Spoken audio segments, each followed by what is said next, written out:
your phones out and your ring lights. We about to go live. Come on your phone screen, man, we going. Welcome back to another episode of the Ty Brady Way. Today we have Brandon Patterson on the show. Thank you for being on the show. I'm sure I don't know what episode's going to come first, the one we just did or the other one. So they may see you twice, but we want to talk about you specifically and your journey growing up, because I got to know you through your son, and your son's a phenomenal human being, and some of the things that he's told me that you've taught him and he's watched. Uh-oh. But no, it's good things. But you're so growing up.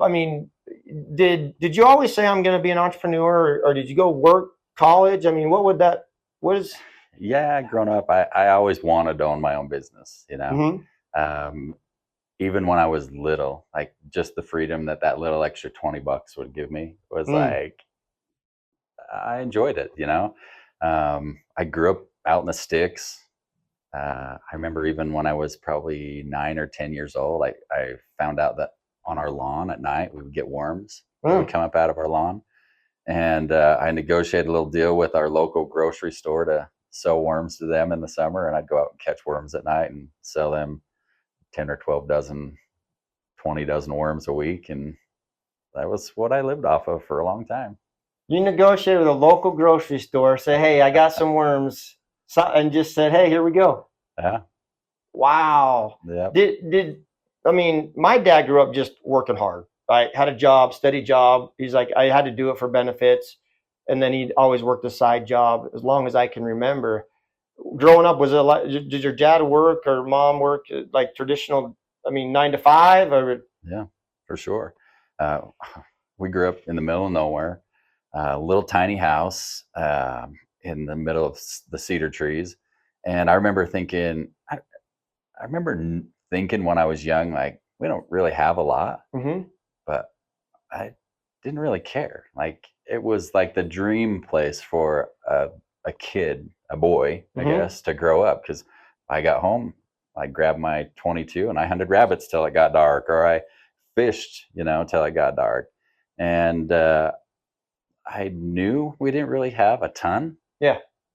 But it didn't really affect whether I was happy or not. Like, I loved where I was at. It was fun, I didn't realize till I was a little bit older, like you get to those teenage years and realize the things that you don't have versus what someone else does have.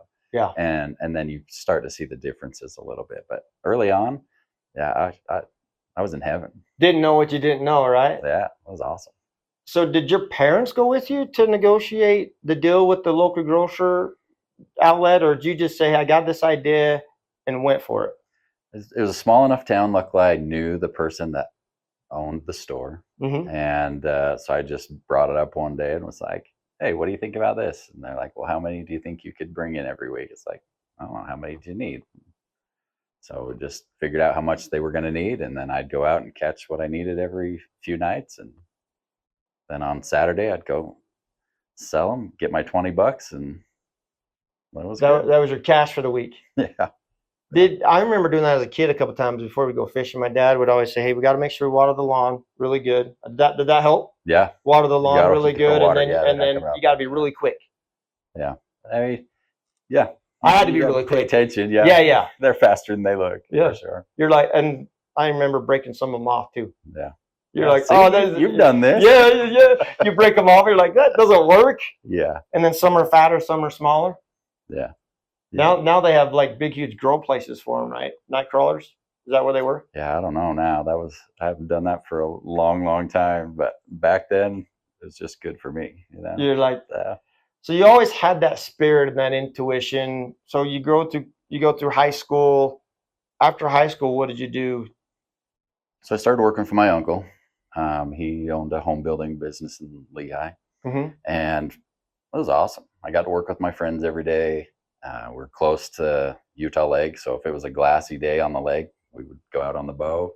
In the winters, if it snowed, we skied. I didn't really need a ton of money at the time.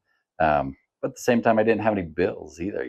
I got a little bit older and started having bills, and then you start feeling that pinch, and you're like, man, what can I do to take that bite off a little bit? And I remember my uncle had taught me how to plaster foundations. Hmm. And it was pretty simple. Like I could do a foundation in an afternoon.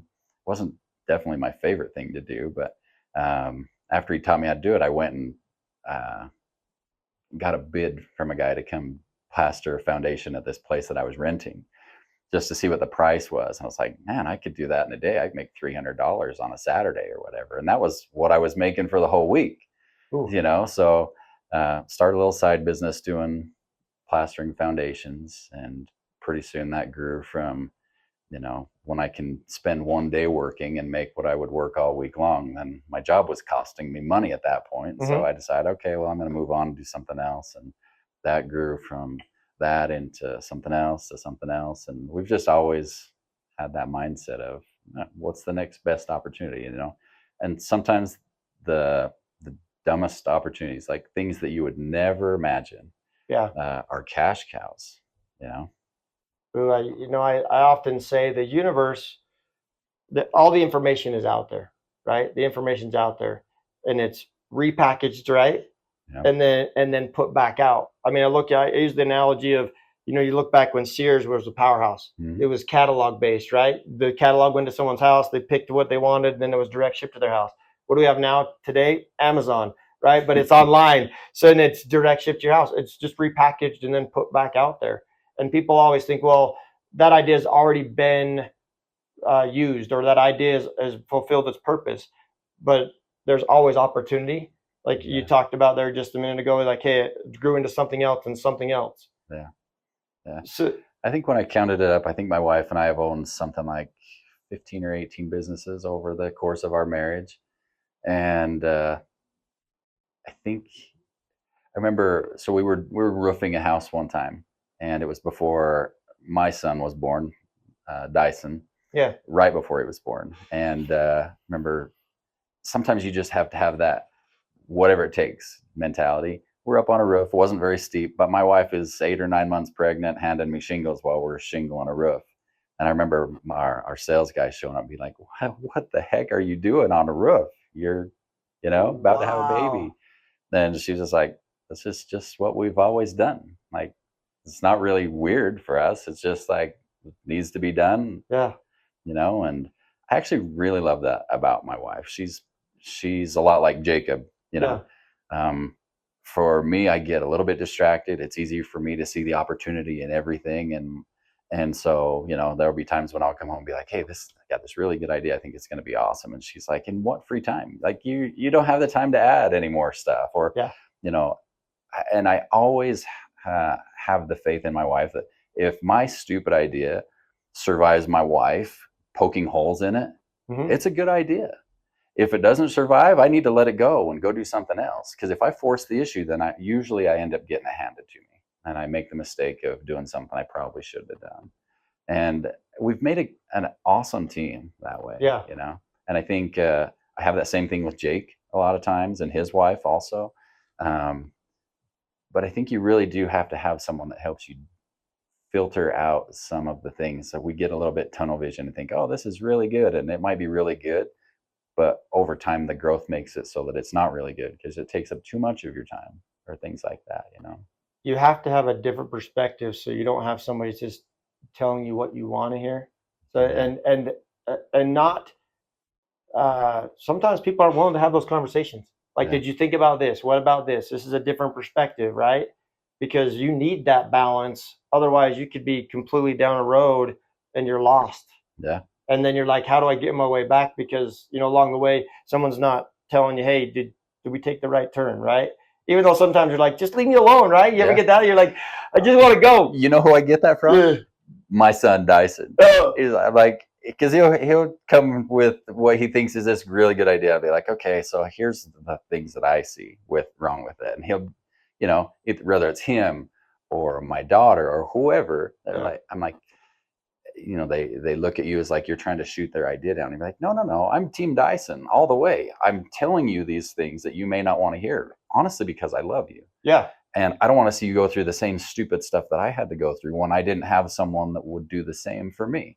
And so I think in that sense, that's what my wife is for me. I have to remember, like, you know, even though when she shoots down my ideas, there might be that little bit of a resentment, like, oh, do you think I can't do this or what?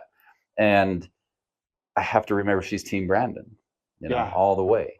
And we've been through some really, really tough times where I really know my wife. I really know that she's my ride or die, no matter what. And and we've had to go through some tough times to realize that. But knowing that and having that knowledge, I don't have that same feeling that sometimes Dyson might have towards me when I tell him something that he doesn't want to hear, which I think is powerful sometimes. Oh, there's been oftentimes you looked at my wife's my ride or die as well. There's times that she's like, well, what about this? What about that? And there's times that she's great idea, right? And I'm like, it's just not good timing. And she may not see at the time where I'm coming from. And there may be a little bit of resentment, but then a few months later, she's like, that was the right decision, right? Yeah. And it's not always an easy conversation because, they want it now. You're managing emotions and all the Oh, things that yeah. go with it. And you're like, and then there's times where I'm like, dude, I made a stupid mistake. I should have done it. Yeah. Right? There's been plenty of times when it was a great idea and I blew it because for whatever reason I didn't feel it was right at the time. Yeah. And then you're like, oh, It's amazing how much they trust you, though, because how we were talking about AI stuff earlier. yeah, My wife was not on board with that, not even a little bit. The thing that made that happen was we gave our word. The guy that introduced us to that AI stuff, Jacob told him, look, if you get this done, we'll do this. And he got it done. And so at that point, even though I didn't want to be involved with what I thought was a dumb idea at the time, and neither did my wife, we gave our word. And we've learned in the past that that is something also that has created the most valuable relationships that we have up to this point in our lives, because we've been through some really hard stuff. And we could have gone back on our word on a lot of those things and it would have made life a lot easier. And yet, because we didn't, that's why we're successful today, is because those relationships, those people know no matter what happens, Brandon's going to keep his word. Cammie's going to keep her word. Yeah. So that's not a worry we need to have. And we are going to be on board with them no matter what. Versus the opposite of that, where they're guarded and they know that they have to protect themselves from someone that doesn't keep their word. And our best accounts are accounts that we had at a time when we could have completely screwed somebody over and probably should have for my benefit, but chose not to our detriment so that we could do the right thing. And those, to this day, 20 years later, after going through something that about crushed my marriage and crushed our business, those relationships are the ones that drive every dumb idea I come up with now, because I can go to those people and be like, dude, this is amazing. You want to jump in on this? It'll be good. And if it doesn't, I'll eat it, That is something that the world lacks these days, I believe. Yeah. I mean, my dad used to say a man's word is his bond, right? And you do what you say you're going to do when you're going to do it and not make excuses for it. So if you're going to you say X, Y, Z, you get it done, whatever it takes. Yeah. That's amazing that you were on a roof with your wife at 8 months pregnant, shingling a roof. That's amazing to me. Yeah. But you need those people in your life because they're important. I mean, we don't go through life by ourselves. Yeah. And the idea is we lift people up along the way. Yeah. And, you just got to make sure that you're unified and do things together. That's wow. What do you see the next 5 years look like? For us in particular? Yeah. Man. So we've gone from plastering foundations to a pretty big, successful construction company for a long time. We went from that. We own a waste management company that we've had for 20 years. That's still growing and pretty successful, to a consulting and AI type business structure that the way technology works, it's funny to watch, because some of those relationships that we've built over time start to compound and multiply on top of each other, where someone has someone come to them with a good idea and then they're like, oh, hey, we could really crush this with Brandon or Jacob or Cammie or whoever or Ty. And because of that, our income has compounded over time because those people come and they're like, hey, you want to jump in on this? And you have the ability to do it. And with AI and with the way that technology is going right now, man, honestly, the sky is the limit with anything. And you think, oh, well, I'm just, there's a lot of people that just see me as the dumpster guy because they have a dumpster, a construction dumpster of mine or whatever. Yeah. And you think, oh, well, AI or technology is not really going to affect garbage or whatever. Oh, yeah, it is, especially on the business end of it. You know, if you're marketing or you're putting something out there, or you want to run an efficient business that's not, you know, for something as simple as a waste management company, not wasting fuel, not wasting time, making sure that the schedules are in place. Routes. I think of routes. How fast can you get it done? I mean, Yeah. all those things come into play. But normally you'd have an office manager to take care of that. Yeah. Not anymore. You can put the schedule in there and have the schedule done through AI and have it run more efficiently than it would have gone before, just by simply plugging in a list of jobs, the addresses, and it'll look at what the closest landfill is, where you're going to get fuel, where you're going to start in the morning, where's the driver starting from, and it'll geofence all of that stuff and keep them in their area.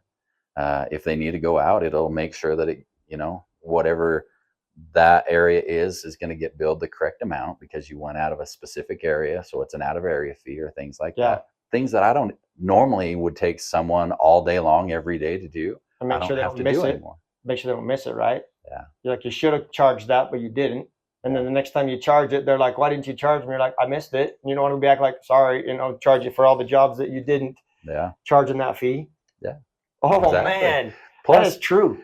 And not only that, insurance, which you know a lot about, it will change the game for some of that stuff. My daughter works at a care center for older people. AI can take their prescriptions, make sure that they don't overlap, and have something that, you know, maybe they shouldn't be taking together that could cause them to be sick or detrimental to health. Yeah, things like that. It will be something that touches every aspect of what we do, regardless of what it is that we do.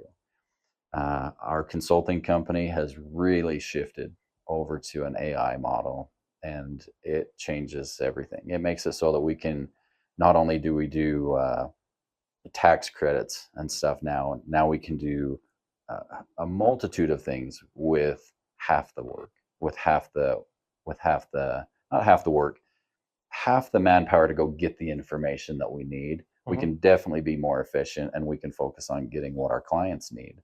And when we do that, then it makes it so that we can also pick up different types of things like the AI arbitrage stuff. Yeah. Things like that, where we wouldn't have had the time to do it before, not even close.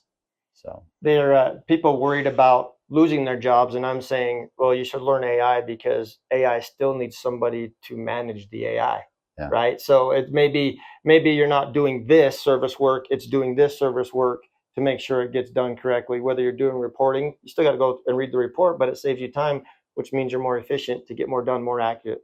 Yeah.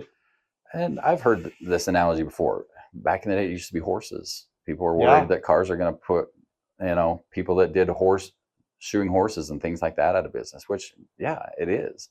But if you grab that car and you turn around and take that car and use it as a tool, like a hammer or anything else, and go build something with it out of your life, it will, especially right now with the way and the speed that technology is growing. We've taken our AI model, and I make in a week right now with just our AI model what most people will make in a year. Wow. And it's taken a year to do that.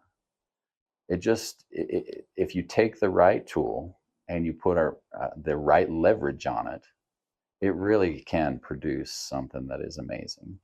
I talked to a millionaire one time, started in the construction industry, and he said, I went to my wife and said, hey, I need to buy this power drill, right? And power drills at the time weren't cheap, right?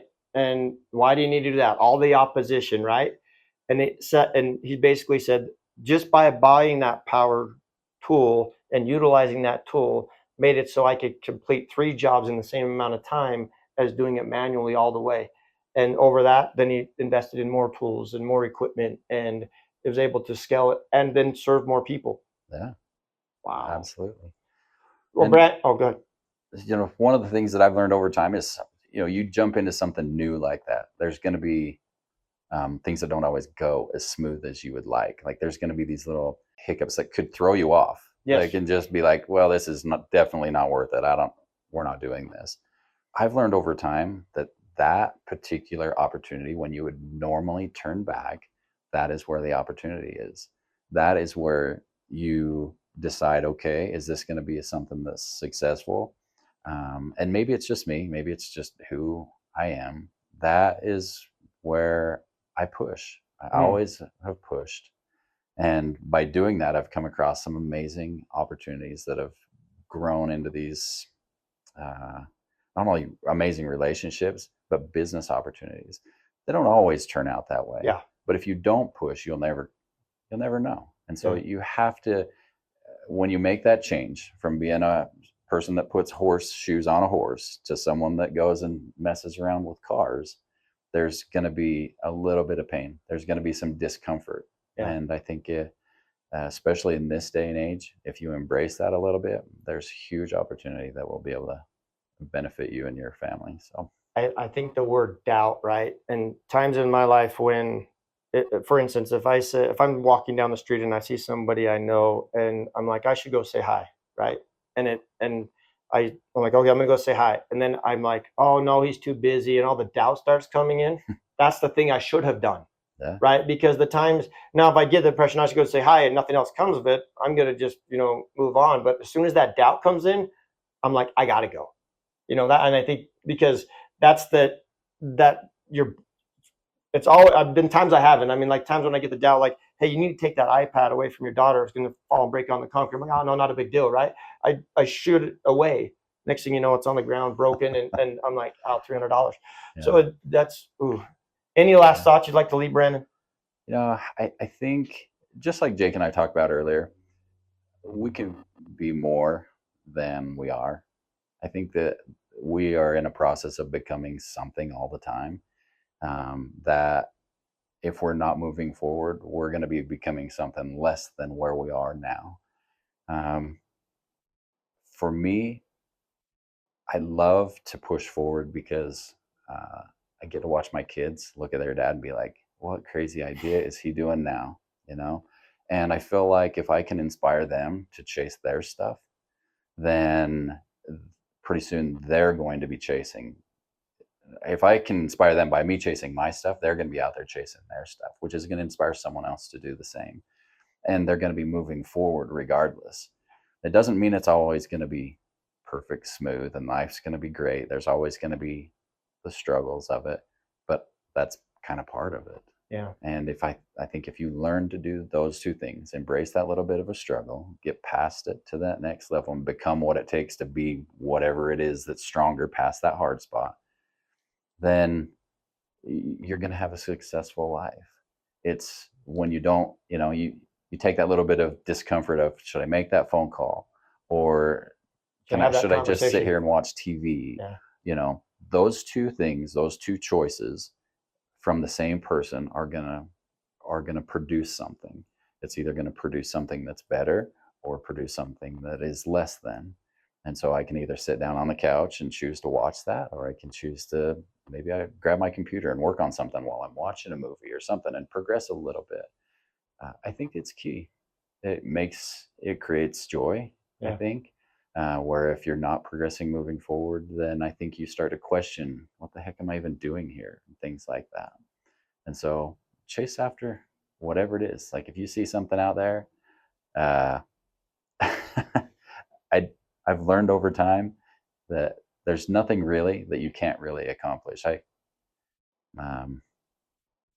remember I went to a third world country on my mission, and when I came back from that, I realized on my own, I lived there for 2 years, and if I could do that and survive, not only survive but thrive, I could literally do anything. Mm-hmm. It didn't matter anymore. And I think if people can learn just that one thing, that it's scary, but you can do anything, man, what a cool thing. Brandon, thank you. Wow. As always, share, like, and subscribe. We'll catch you on the next one.